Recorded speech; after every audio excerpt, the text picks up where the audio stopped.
할렐루야! 우리 광업계 청소년 학생들, 오늘도 귀한 말씀 영상을 통해서 우리가 듣도록 하겠습니다. 오늘 우리에게 주시는 말씀은 요한복음 20장 1절에서 18절까지의 말씀입니다.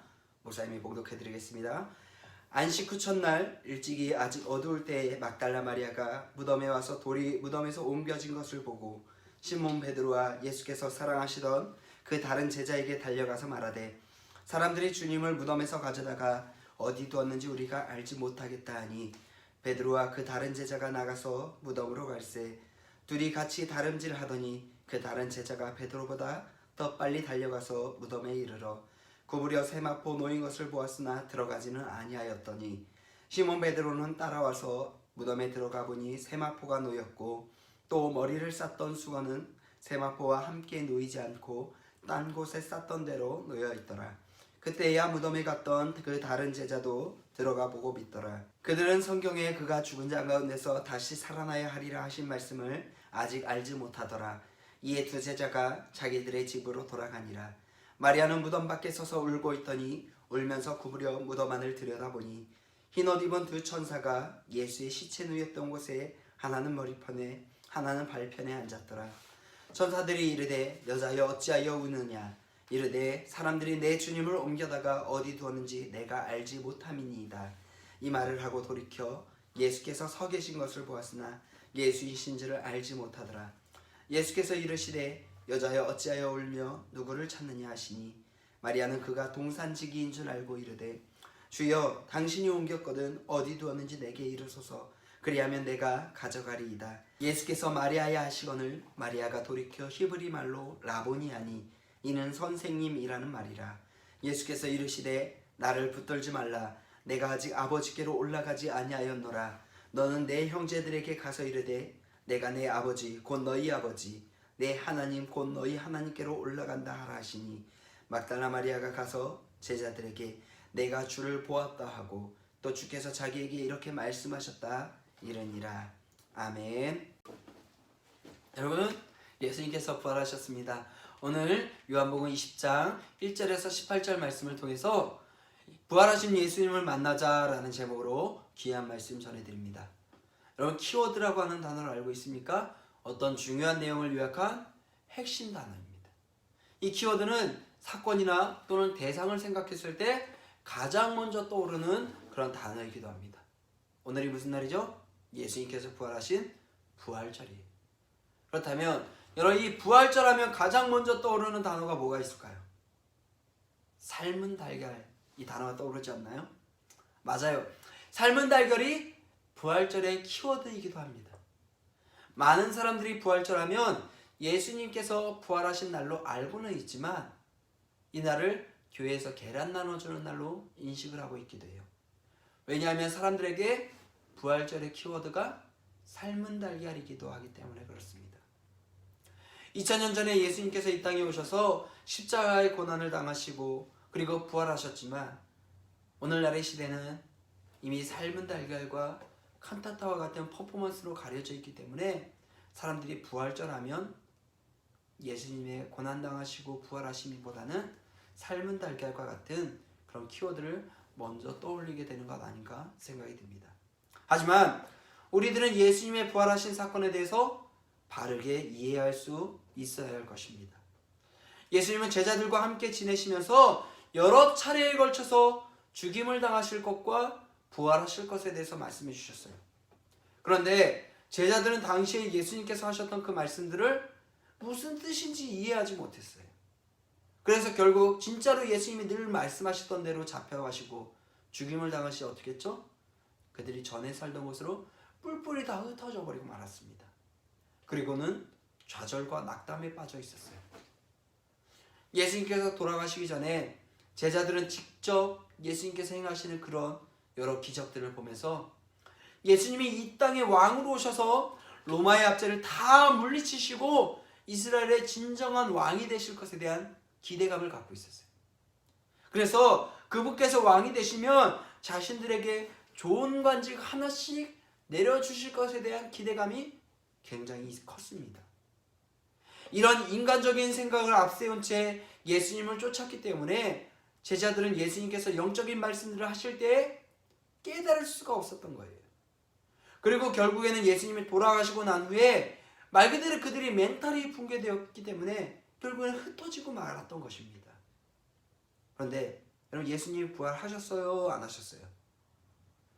약속하신 대로 3일 만에 예수님이 부활하셨습니다.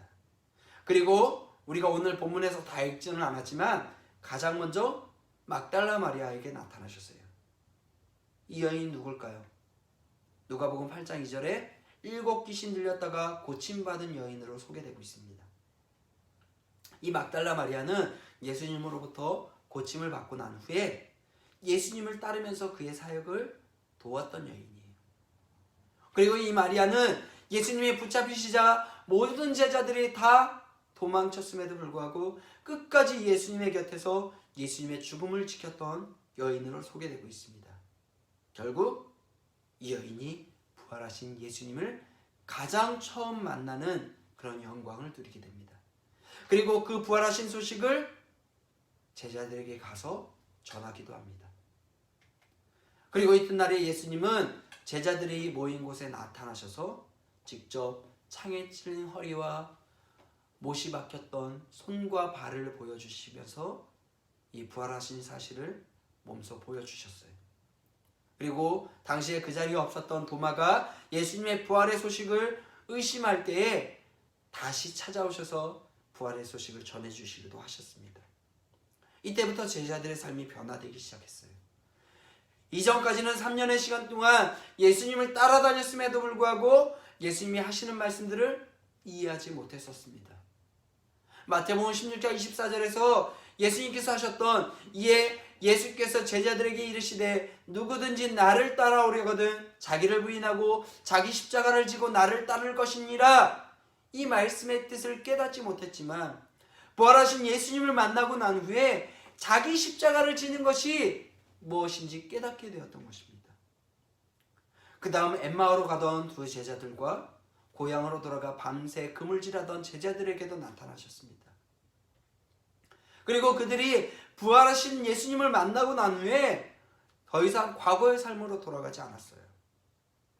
이후에 그들의 삶이 변화되었습니다. 왜 변화되었죠?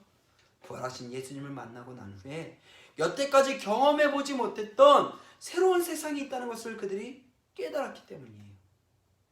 생명을 창조하시고 생명을 다시 살리는 그 하나님을 똑똑히 알게 되었던 것입니다. 그리고 나서 그들은 부활하신 예수님을 전하기 시작했고 그것이 그들의 삶에서 가장 우선시되는 일이 되었던 거예요. 여러분, 기독교는 부활의 예수님을 만나서 삶이 변하고 지속적으로 부활한 예수님을 통해서 삶을 변화시키는 그런 것입니다.